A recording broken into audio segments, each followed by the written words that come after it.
बिस्मिल्लाहिर्रहमानिर्रहीम। अस्सलाम वालेकुम नाज़रीन, प्रोग्राम खबर की खबर के साथ मैं हूं आपका मेज़बान डॉक्टर बुलंद इकबाल। नाज़रीन, प्रोग्राम में सबसे पहले हम बात करेंगे कराची के बल्दियाती इंतखाबात के हवाले से। इंतखाबात हो गए, नताइज आ गए, लेकिन मुख्तलिफ सियासी जमातें ये नताइज मानने के लिए तैयार नहीं हैं। चाहे वो पाकिस्तान पीपल्स पार्टी हो, PTI हो या जमात इस्लामी, सबके तहफ़्फ़ुज़ात हैं इन बल्दियाती इंतखाबात पे। और ये तमाम सियासी जमातें अपनी सीटों के हवाले से हमें कंसर्न नज़र आती हैं, या ये कि वो चाहती हैं कि कुछ जगहों की रिकाउंटिंग की जाए और उसके बाद नताइज दुरुस्त किए जाएँ। जिस तरह से जमात इस्लामी का दावा है कि उसके पास जो फॉर्म 11 हैं उनके हिसाब से रिजल्ट दिया जाए, इसी तरह PTI का भी दावा है। जबकि दूसरी जाने पीपल्स पार्टी भी ये कहती है कि जी हमारे भी तहफ़्फ़ुज़ात हैं इलेक्शंस के हवाले से, और जिस तरीके से बाकी पार्टियों को तहफ़्फ़ुज़ात हैं, तो हम भी अगर रिकाउंटिंग में जाएंगे और हमारी गिनती ज़्यादा निकली तो हमारा भी हक़ है कि हमारी सीटें और बढ़नी चाहिए। बल्कि उनका कहना यह है, जो सईद गनी ने एक रोज़ पहले एक मीडिया से गुफ्तगू करते हुए कहा कि उन्होंने जो डाटा कंपाइल किया था उसमें उनकी सीटें ज़्यादा थीं, और अब वो देख रहे हैं कि उनकी तरफ से जो डाटा कंपाइल हुआ था उसमें सीटें ज़्यादा कैसे आ रही थी, जो फॉर्म 11 की बुनियाद पे किया गया था। जबकि जब इलेक्शन कमीशन ने रिजल्ट्स नोटिफाई किए तो उसमें पाकिस्तान पीपल्स पार्टी की सीटें कम आईं। बहरहाल नाज़रीन, आज एक प्रेस कॉन्फ्रेंस की गई। पाकिस्तान पीपल्स पार्टी के रहनुमा आजिज़ रामरा ने, यानी उनके सेक्रेटरी इत्तलात हैं आजिज़ रामरा, उन्होंने ये प्रेस कॉन्फ्रेंस की। और इस प्रेस कॉन्फ्रेंस में उन्होंने साफ अल्फाज में कहा कि जी कोई भी जमात किस तरह अचानक से कराची पर अपना मैंडेट हासिल करने का दावा कर सकती है। दूसरी जानिब उन्होंने ये भी कहा कि जी कराची सिंध का हिस्सा है, जो बात की जाएगी वो इस हिसाब से की जाएगी, यानी कराची कोई सिंध से अलग नहीं है। और यही वजह है कि सिंध हुकूमत जो है वो भी कराची पर अपना पूरा हक रखती है।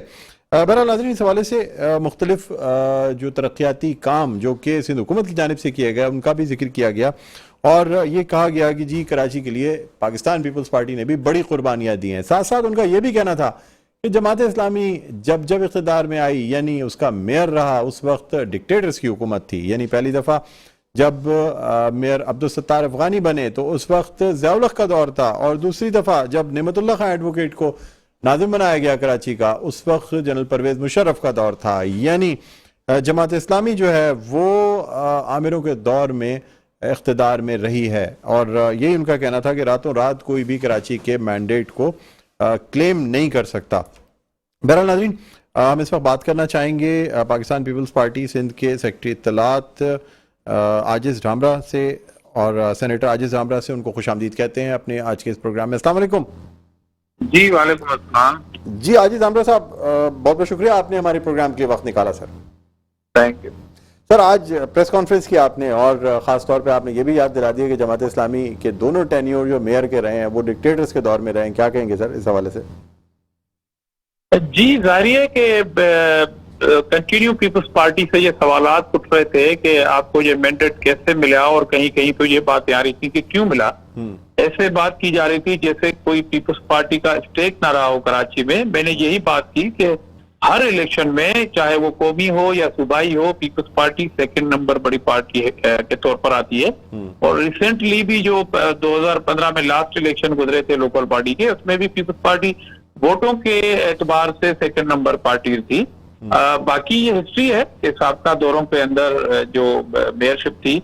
और मैंने ये भी कहा कि जो ताज हैदर साहब हमारे लास्ट टेन्योर में आ रहे थे, जिसमें नेमतुल्लाह खान साहब थे, तो उसमें हमने अपने इत्तेहादियों के साथ टारगेट अचीव कर लिया था, मगर फिर हमें रोक दिया गया। तो ये माजरा ठीक नहीं है कि भाई पीपल्स पार्टी किसी सूरत में मेयरशिप पे नहीं आ सकती। अगर मैंडेट अवाम देगी तो उस मैंडेट को तस्लीम करना पड़ेगा।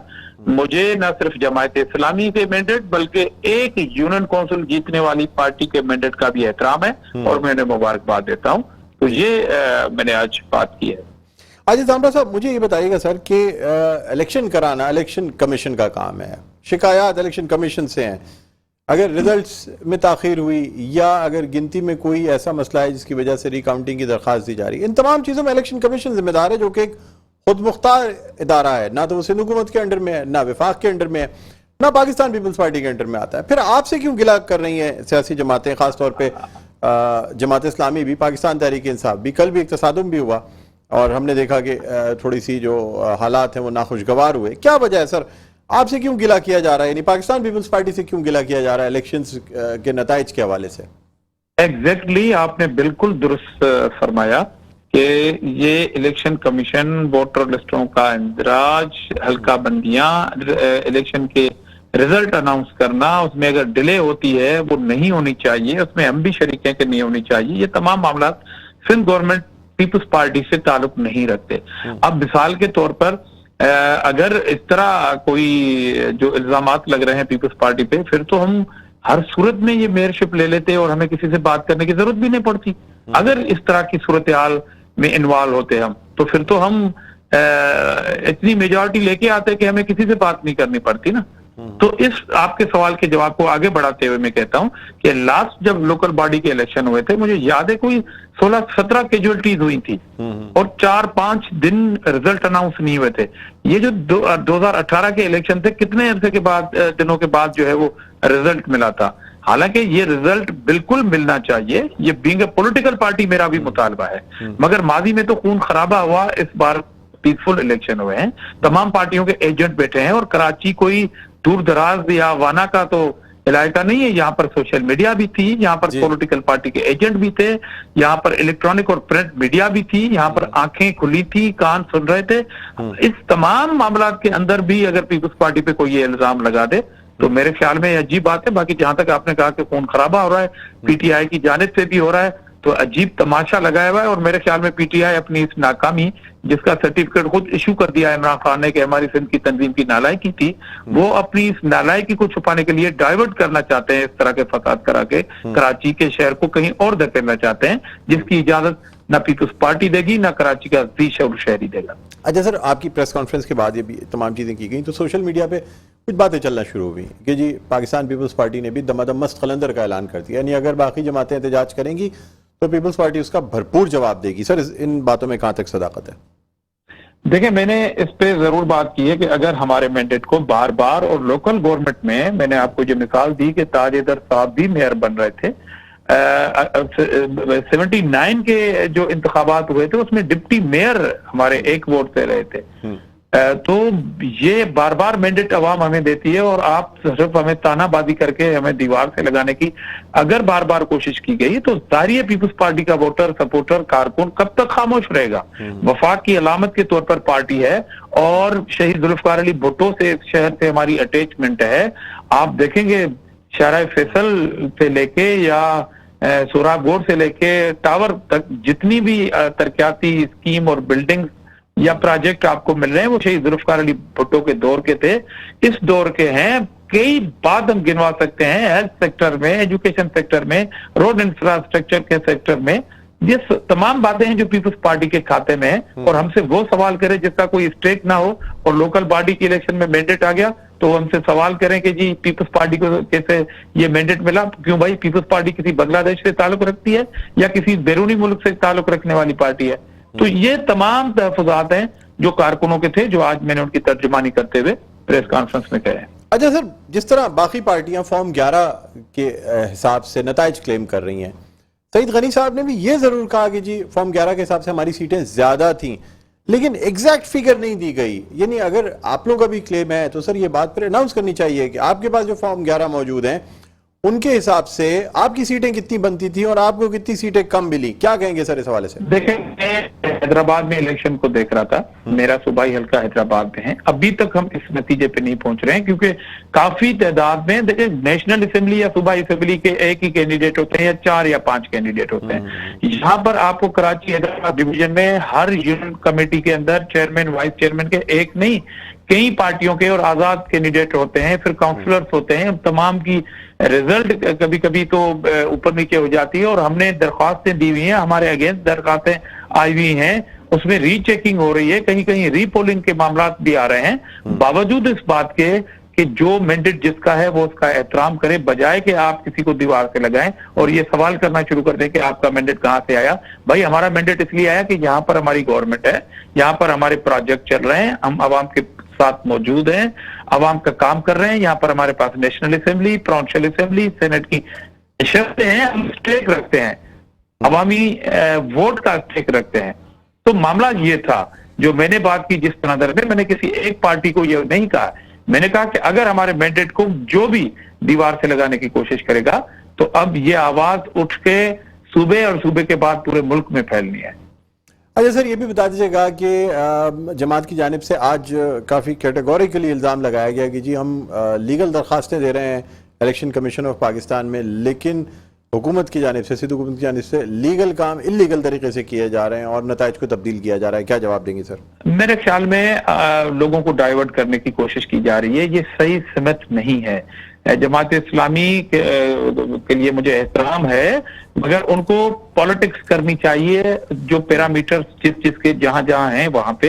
ये इलेक्शन कमीशन का मामला पीपुल्स पार्टी के गले में ना डालें, क्योंकि पीपुल्स पार्टी अभी मैंने तो ये भी कहा था कि कश्मीर के अंदर जो मैंडेट हमें मिला है लोकल बॉडी के हवाले से, मेजर पार्टी पीपुल्स पार्टी आई है, तो क्या वहां पर चीफ मिनिस्टर सिंध के अंडर ये इलेक्शन हुए या सिंध के आरओ वहां पर गए थे इलेक्शन कराने के लिए?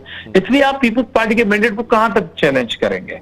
तो जो इलेक्शन कमीशन की अगर नालायकी या कोताही है तो उनसे बात कीजिए, उनके खिलाफ अदालतों में जाएं, एहतजाज करें, जो आप 10 प्रेस कॉन्फ्रेंसेस करें, हमें कोई इतराज नहीं।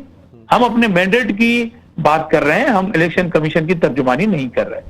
अच्छा sir, being a political party आप लोगों ने तो खैर मुज़ाकरात में भी पहल की और आपकी जानिब से एक वफ्द भी गया इदारा नूर हक, बाकायदा उनको जाके मुज़ाकरात की ऑफर की गई, जो कि इब्तिदाई तौर पे तो हाफिज साहब ने मंजूर कर ली जमात इस्लामी की जानिब से, लेकिन बाद में ये कहते हैं जी हमें पहले आप नंबर 1 तस्लीम करें फिर कोई मुज़ाकरात होंगे।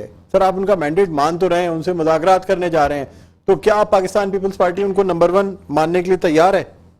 देखिए, जहां तक मैंडेट की मैंने बात की, मैं तो यहां कह रहा हूं कि अगर किसी पार्टी ने एक भी पूरी कराची डिवीजन में एक यूनियन कमेटी भी जीती है तो मैं इसके मैंडेट का एहतराम करता हूं और उन्हें मुबारकबाद देता हूं। इसका मकसद ये नहीं है कि नंबर 1 पार्टी को आप कहें कि ये नंबर 2 पार्टी है और आप नंबर 1 पार्टी हैं। नेगोशिएशन पीपल्स पार्टी हमेशा करती है, जमहूरियत पे हम यकीन रखते हैं। आज हमारा वफद बिल्कुल गया था, सियासी दरवाजे एक दूसरे के लिए खुलने चाहिए, मगर उसका ये मकसद नहीं है कि जो नंबर 1 पार्टी है वो नेगोशिएशन के बहाने कहें कि जी हम तो 3 नंबर पे चले गए, 4 नंबर पे।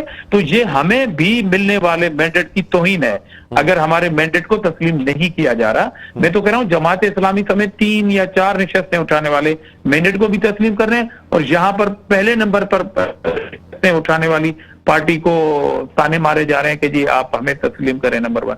फिर तो जो एक निशस्त जिसने जीती है नंबर 1 तो उसका होना चाहिए, क्योंकि उसने एक निशस्त जीती है, एक नंबर 1 होता है।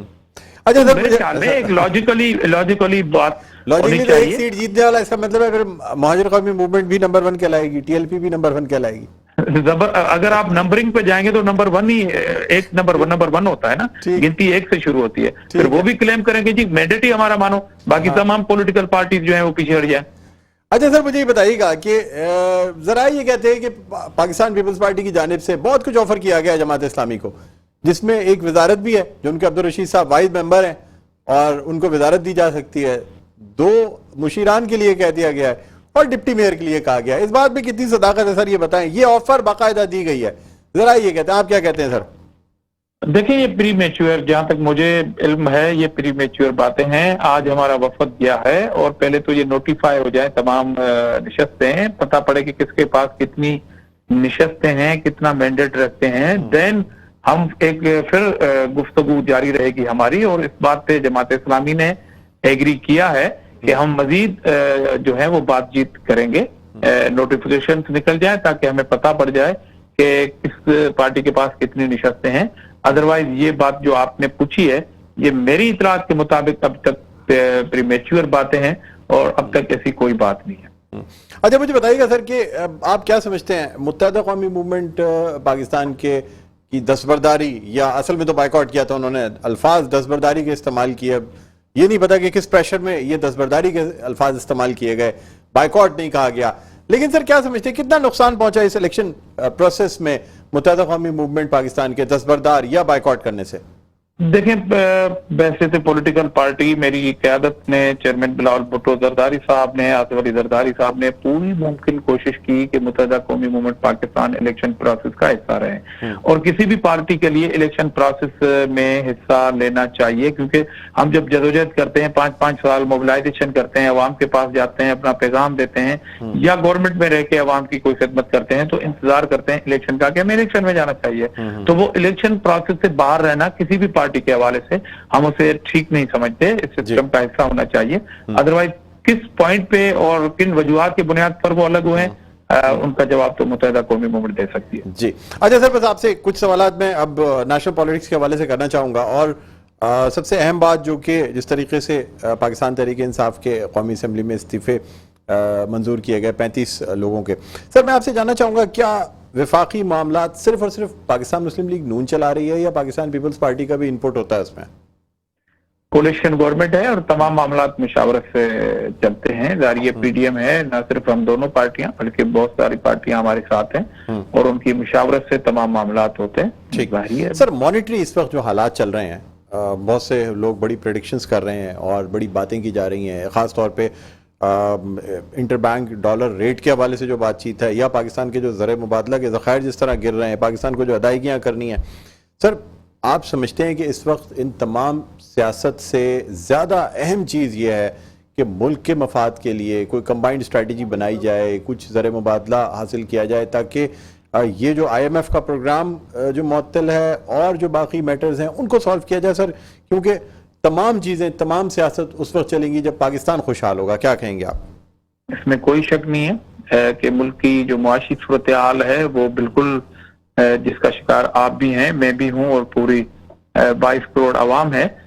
मगर मेरे ख्याल में कि आज की जो हालात हैं वो साबका हुक्मरानों की जो बारूदी सुरंगें होती है ना एक, और ये मुआशी सुरंगें जो बिछा के गए थे, ये उसका नतीजा है कि अपने हुकूमत के आने के बाद 1 साल उन्होंने डिले की और उन्होंने डगर से काम लिया कि हम IMF के पास नहीं जाएंगे। डिले करने के बाद जब ये गए तो इन्हें भारी कीमत अदा करते हुए ऐसे मुआहदे करने पड़े जो आज पाकिस्तान के कौम के लिए एक मुआशी सुरंगे हैं। अगर वो भी होते आज हुकूमत में तो इसी तरह की सूरत हाल होती, मगर अगर वो मौजूद होते तो इससे ज्यादा पाकिस्तान की सूरत हाल खराब होने का अंदेशा था, इसलिए PDM ने वोट ऑफ नो कॉन्फिडेंस का सहारा लेते हुए एक नायल शख्स को तो हटाया, मगर अवाम के इस तमाम जो गुस्से का प्रेशर वो अपने ऊपर ले रहे हैं, मगर ये गुस्सा अपनी जगह पे मुल्क की मुफादात को मजीद नुकसान से बचाने के लिए हमने ये फैसले किए। तो ये जो भी सूरत हाल है उस नालायक हुक्मरानों की वजह से थे जिन्होंने सर आप वजह फरमा रहे हैं। यहाँ मैं आपको एक बात की भी आपकी नॉलेज में लाना चाहूँगा कि इस वक्त जिस तरीके से पॉलिसीज़ बनाई जा रही हैं, इसाक डार साहब बहुत सारी चीज़ों का प्रेशर ले तो रहे हैं, लेकिन जिस तरीके से करेंसी डीवैल्यू नहीं की जा रही, ओपन मार्केट और बैंक के डिफरेंसेस बढ़ते चले जा रहे हैं, जिसकी वजह से ऑफिशियल ट्रांजैक्शंस रुक गई हैं। लोग हवाले हुंडी से पैसे भेज रहे हैं इसलिए कि बैंक से भेजते हैं तो पैसे कम मिलते हैं, हवाले हुंडी से भेजते हैं तो पैसे 260 रुपये पर डॉलर मिलते हैं।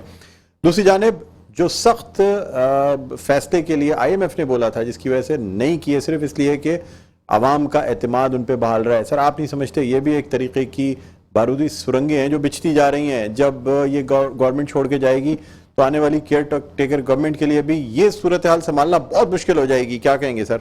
देखें, मेरे ख्याल में आने वाली जो हुकूमत है जो इलेक्शन के बाद भी आएगी उसको इस तरह की सूरत हाल का सामना करना पड़ेगा। और जहां तक कहा आपने मुआशी जो सुरंगे हैं उसकी सजा जो भुगत रहे हैं हम, ये उस पॉलिसी, क्योंकि जो मुआहदे होते हैं वो सिर्फ उसी हुकूमत तक महदूद नहीं होते, लॉन्ग टर्म मुआहदे होते हैं और मुआहदों का शिकार आज पाकिस्तानी कौम भी है और PDM की हुकूमत भी है। तो उसको ठीक करने के लिए जो कोशिशें हैं अल्लाह बेहतर करेगा कि इसको हम बेहतर कर जाएं, मगर बावजूद उस बात के कि हम मुखालफत का सामना कर रहे हैं, कहीं कहीं हमें अवाम अपने अल्फाज से नवाज रही है, मगर ये हिस्ट्री है कि एक पॉलिसी आपने देखा कि कुछ महीने पहले जो रिलीज होनी थी IMF से जो मैच्योर हो गई बातें, उसमें कौन सी पार्टी के सूबाई हुकूमतों के वजीर खजाना ने खत लिखा IMF को कि आप पाकिस्तान को पैसे न दें? कौन सा ऐसा लीडर है जो बार बार पाकिस्तान की इकोनॉमी को श्रीलंका से ताबीर करने की ख्वाहिश रखता है? और सर दूसरी जानिब जो सऊदी अरब और UAE से भी जो इमदाद है वो भी इस बात पे मुनसर है कि IMF का प्रोग्राम चले तब वो पैसे रिलीज होंगे। वो पैसे भी पाकिस्तान के पास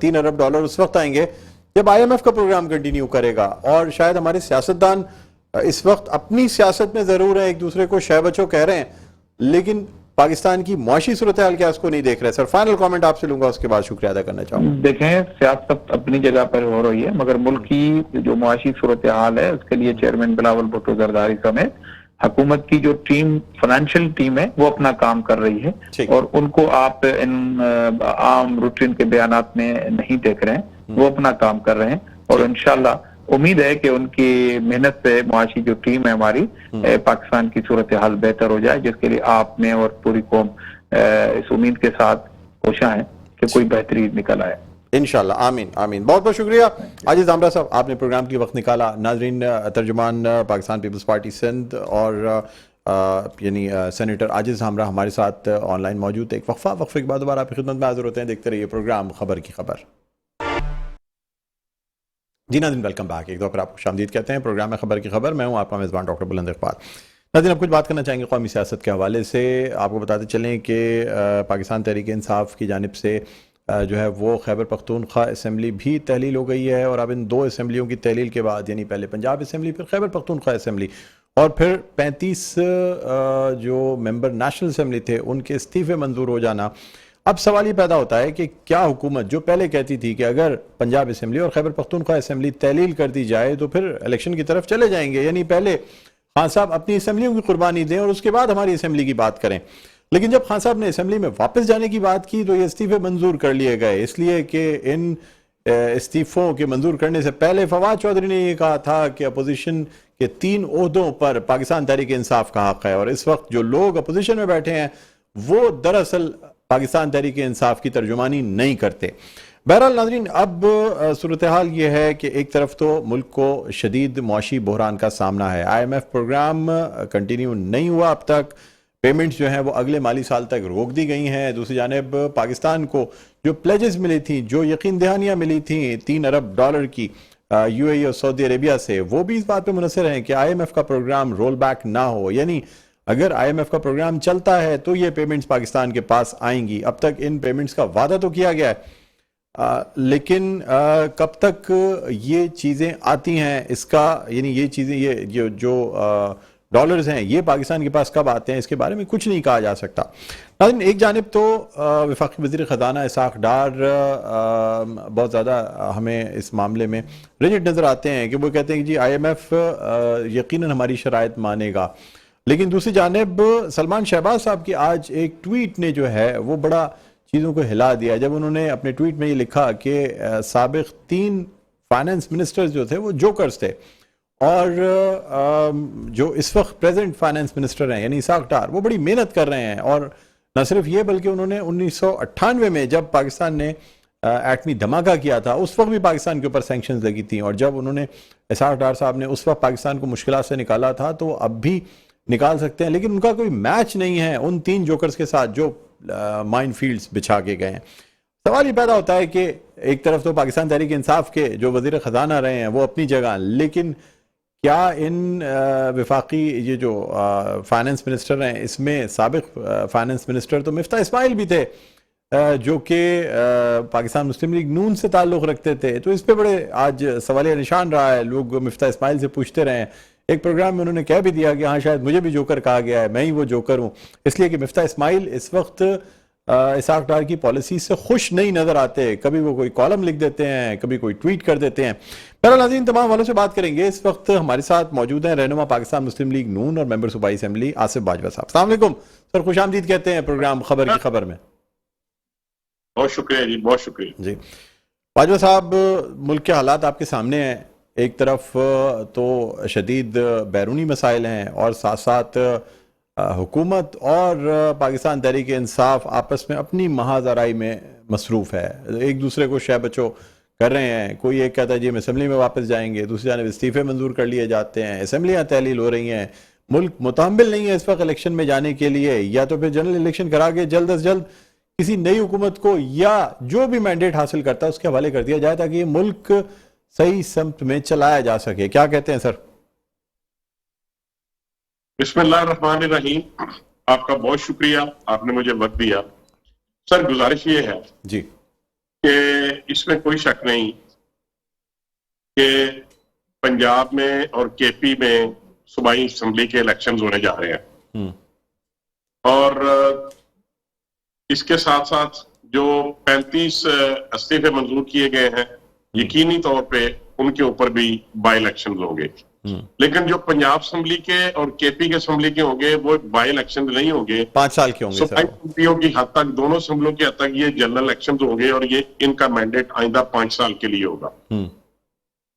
अब आपने जो बात की है उसका जवाब ये है कि देखें, पिछली गवर्नमेंट ने, I mean to say about Imran Khan Niazi sahab, PTA की गवर्नमेंट जो थी, उन्होंने ये फैसला किया था एमकेएम और दीगर सिंध की जमातों के जो उनकी जो मुतालबात थे उनके पेश नजर कि आइंदा जो इलेक्शंस होंगे वो नई मर्दमशुमारी के बाद किए जाएंगे और अगर नई मर्दमशुमारी होगी तो यकीनी तौर पे हल्का बंदियों भी, डिलिमिटेशंस भी दोबारा की जाएगी। अब आपने देख लिया कि एक मुतालबा एमकेएम का कराची के हद तक नहीं माना गया, इलेक्शन कमीशन ने नहीं माना या किसी भी तरीके से जिसके ऊपर भी आप कह सकते हैं, तो उन्होंने बाइकाट कर दिया जी। तो मैं ये समझता हूं कि इसमें कानूनी तौर पे कबाहतें पैदा होंगी अगर आप 90 दिन के अंदर सूबाई असम्बलियों के इंतखाबात करा दें और उसके बाद फिर 60 दिन के बाद आप 3 सूबाई असम्बलियों के बाकी और नेशनल असम्बली के इंतखाबात जो वो करवा दें। जो पहले इलेक्शन हो वो मर्दमशुमारी के बगैर हो और जो बाद में आ जाए वो मर्दमशुमारी के बाद में हो। ये कानूनी तौर पे मसाइल का सामना करना पड़ सकता है। अब बात यह है कि आप हमें ये कह सकते हैं कि जी आपने कहा भी कि आप कहते थे कि जब आप असम्बलियां तोड़ेंगे, सूबाई असम्बलियों की कुर्बानी देंगे तो हम इलेक्शन की तरफ जाएंगे। हम इलेक्शन से किसी सूरत बाहर नहीं जा रहे। अगर जो नई गवर्नमेंट आएगी, जो केयर टेकर्स होंगे और जो पीईसी होगी, पाकिस्तान इलेक्शन कमीशन जो है, अगर वो फैसला कर ले कि हमने इन 2 सूबाई असम्बलियों के इलेक्शंस बगैर मर्दमशुमारी के करवाने हैं, तो मैं ये समझता हूं कि कोई वहां से भाग नहीं सकेगा और ना ही हम वहां से बाहर जाके ये अफोर्ड कर सकेंगे कि हम अपनी जो अपोजिट पार्टीज हैं उनको मैदान। बाजवा साहब आप वजह फरमा रहे हैं सर, लेकिन फिर ये भी तो किया जा सकता है ना, कोई एक तारीख दे दी जाए इलेक्शन की, एक टाइम फ्रेम दे दिया जाए, उससे पहले पहले मर्दमशुमारी कंप्लीट की जाए, या ये बताया जाए कि जी मर्दमशुमारी में इतना वक्त लग जाएगा, उसके बाद असेंबलियां जो है ना कौमी असेंबली भी तहलील हो जाएगी। कोई डायलॉग तो किया जा सकता है, लेकिन ये तो उस वक्त होगा ना सर जब कोई ऐलान किया जाए। देखिए बिल्कुल आपकी बात दुरुस्त है। डेमोक्रेटिक सिस्टम में जो डायलॉग है वो इंतहाई इंपॉर्टेंट चीज है। आपने बहुत अच्छी बात की, डायलॉग भी किया जा सकता है, लेकिन सर हम क्या दीवारों के साथ डायलॉग करें? सर देखें, सदर साहब, सदर मुमलिकत आरिफ अलवी साहब ने एक बैरूनी चैनल को, बैरून मुल्क के चैनल को इंटरव्यू देते हुए कहा कि जी हुकूमत नहीं आ रही है डायलॉग पे और ये चीज बड़ी खतरनाक है मुल्क के लिए। इसका मतलब ये है जब वो ओपन ऑफर कर रहे हैं सर, सदर मुमलिकत ऑफर कर रहे हैं कि जी हुकूमत डायलॉग पे नहीं आ रही है पाकिस्तान तहरीक के हिसाब से। सर मैं अर्ज करता हूँ जी, आपको याद है कि जब 2014 का धरना था जी, तो उस वक्त भी पीएमएलएन की गवर्नमेंट थी, तो हमने डायलॉग किए, फुटेज मौजूद है कि हमारी लीडरशिप धरने के अंदर जाके इमरान नियाज़ी साहब, लेकिन अंपायर बीच में था सर उसमें, अगर आपको याद हो तो अंपायर जरूर बीच में था सर। खान साहब बार बार कहते थे कि अंपायर की उंगली उठने वाली है। मैं उसकी बात नहीं करता। अब भी सदर साहब देखिए हमारे लिए काबिले एहतराम है, चूंकि वो पाकिस्तान के प्रेसिडेंट ऑफ पाकिस्तान है, तो उनको ऐसी एकतरफा स्टेटमेंट नहीं देनी चाहिए। ये अच्छा, मुझे आप ये बताएं कि दुनिया में कौन से ऐसे मुज़ाकरात हैं कि आप जो आपकी